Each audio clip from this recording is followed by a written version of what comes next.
Knicks rehab. Keep your eyes on the prize, baby Bubba. They trying to come at us. We hot in these streets, AllBall. Big Nick energy, big Knicks. Up to them tricks. You gotta use us for some views and all that. So we're gonna use you for some views and all that. Gilbert Arenas and them back at it. Talking about them Knicks. We ain't got no big three? Whatever. Swaggy P, what you got to say? Third member of the Knicks, quote unquote, big three. As long as the other three guys do their job night in, night out, consistently, and they doing that, and you got a couple guys off the bench doing their job, you don't need a third scorer to be out there clogging ball stopping. Forcing it. Right? Yeah, you don't need another ball stopper. Yep. You know what I'm saying? You need somebody that's going to do his job, be able to get you 15, 16 points a night consistently. When you look at that, they go back to the old school way. Yeah. When you had the two main guys, and then you had your corner that was out there. That's true. We didn't know who was going to get the corner today, but I got the block. You got Clarkson that came my way today. Yeah. The OG came my way today. Yeah. Got Mikal. Hey, it come. But then you got Josh Hart. You got four because it might come their way.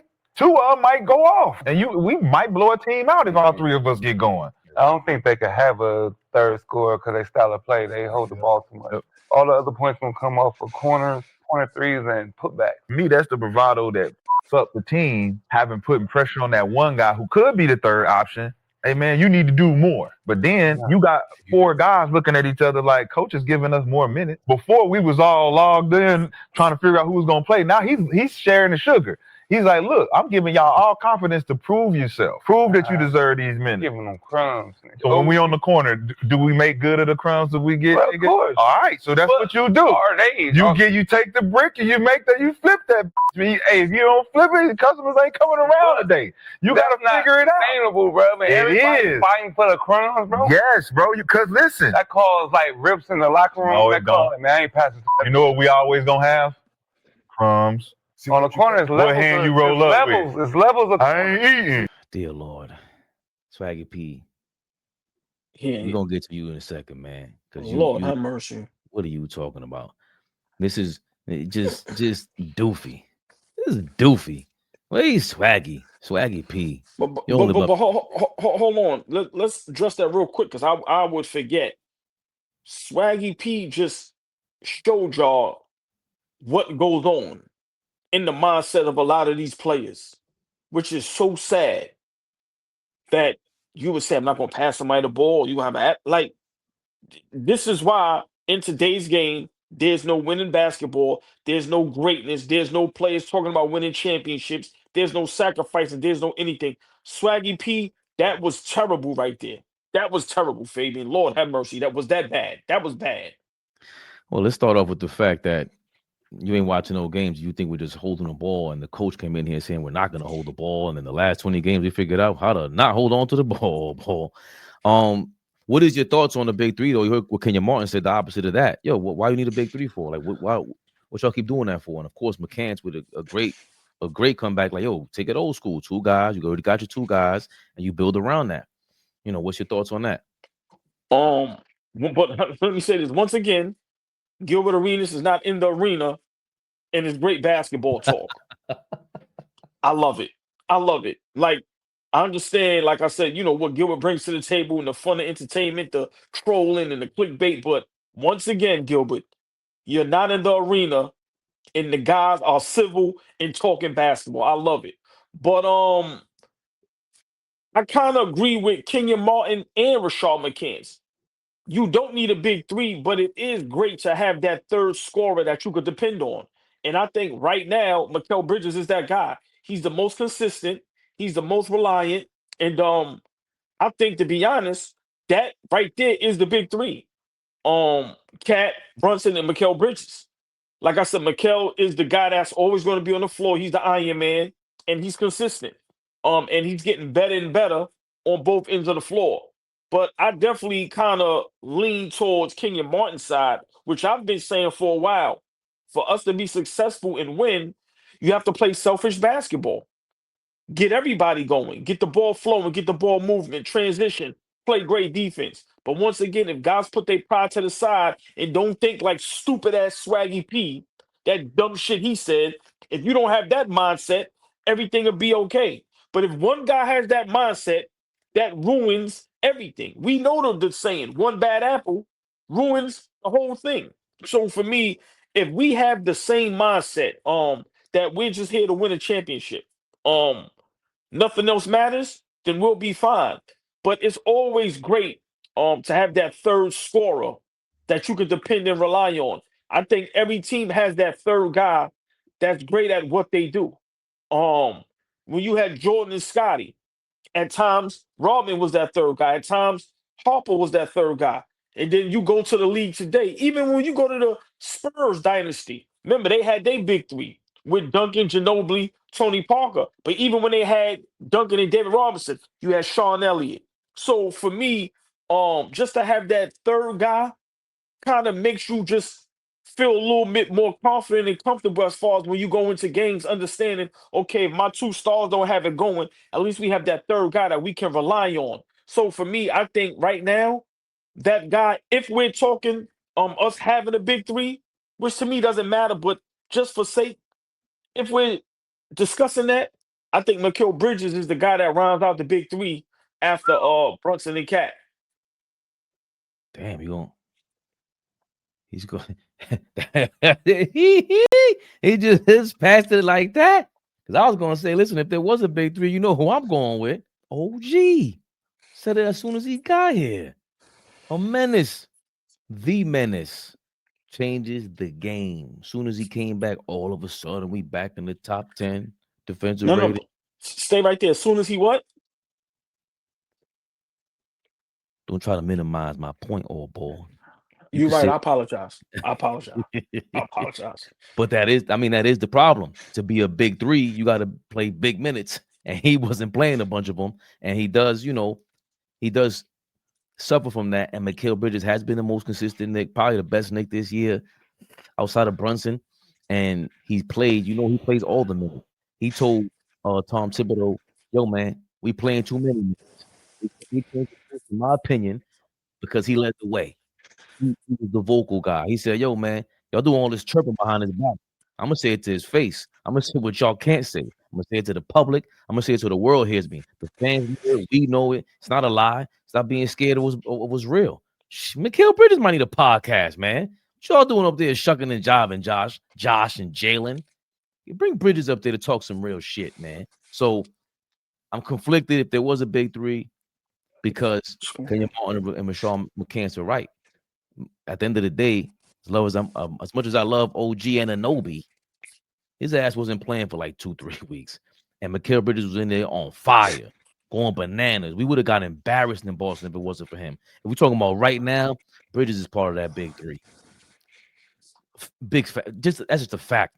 No way around it. But the big but, I ain't pausing nothing, Fleet. It's team basketball. You said selfish, but I think you meant to say unselfish. Like we can't. Right. Sorry. Yes. Nah, because people going to like, yo, he said this and that. I read the comments. You know what I meant. Yeah. Oh,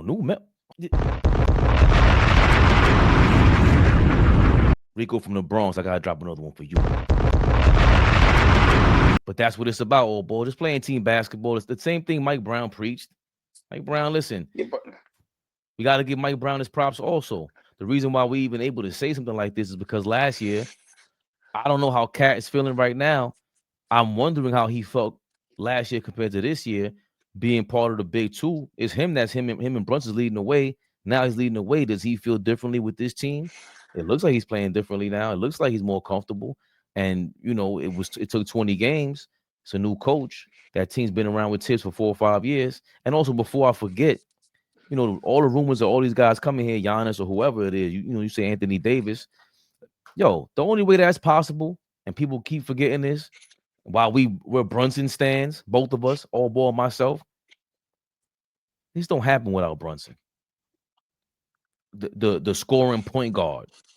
The scoring point guard is leading an unselfish team.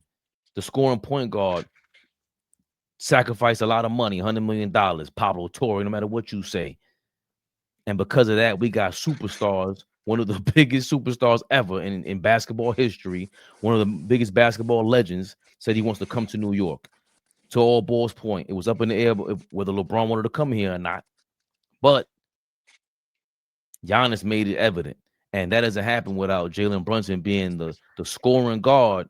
Mr. Can't lead a basketball team, wanting people to die to come here, risking everything to come to the Knicks, including their reputation. So I'm with you all, boy. We don't need no big three. We got the big eight, as you put it, big Tory B. Well, you know what's crazy? I like that too. Big shout out to Tory B, the Big Eight. See, think about this, right? Kenyon Martin is speaking from a place where he's looking at this Knicks team, and we're reminding him of his New Jersey Nets.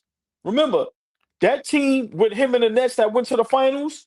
Unselfish basketball, no ego, and he's saying if everybody play their part, you can be successful.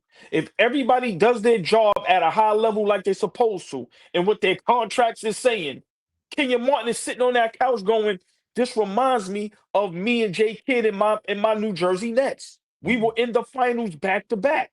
We didn't have. Think about that roster. That roster wasn't a great roster. It wasn't no super duper stars on that roster, but everybody did their job at a high level. And Kenyon Martin, to me, is in his mind going, "This reminds me of us." The Knicks have the deep enough roster. They have the talent.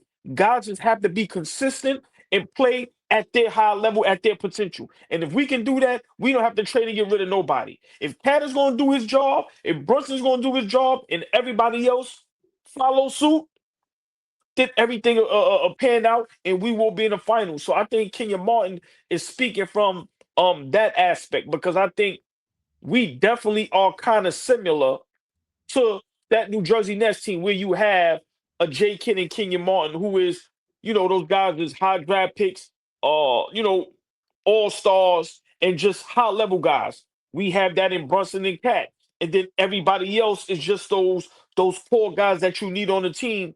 And when they do their job, listen, you could beat anybody. So I when it comes to that, Kenyon Martin makes 100% sense. So for me, I understand what Kenyon Martin is saying when he's going, "Nah, you don't need no third guy. Nigga, I play with J Kidd. Don't plunk nothing up. Keep the ball moving. If everybody do their job, y'all gonna be all right." So from that aspect, I gotta agree with Kenyon Martin. I get what he's saying. That's a great point too. He knows about unselfish basketball. Then he went to Denver and they tried to figure out what was happening over there. These guys are just experienced, and as much as within that Kenyon Martin, Draymond Green, back and forth, none of those guys could really say they played to the depths of an NBA game, an NBA career, or team basketball like Kenyon Martin. He went to 2 finals. He played with MVPs. He had to be unselfish. He had no problem being unselfish. And I like, as much as things go viral, there's a lot to Kenyon Martin that I do like personally. When he fights back about, like if Gilbert Arenas says, "Yo, I don't need to go to college," and he's like, "Bro, players like me, we needed college. I was trash. I just picked up a basketball at 16. All of a sudden, that development."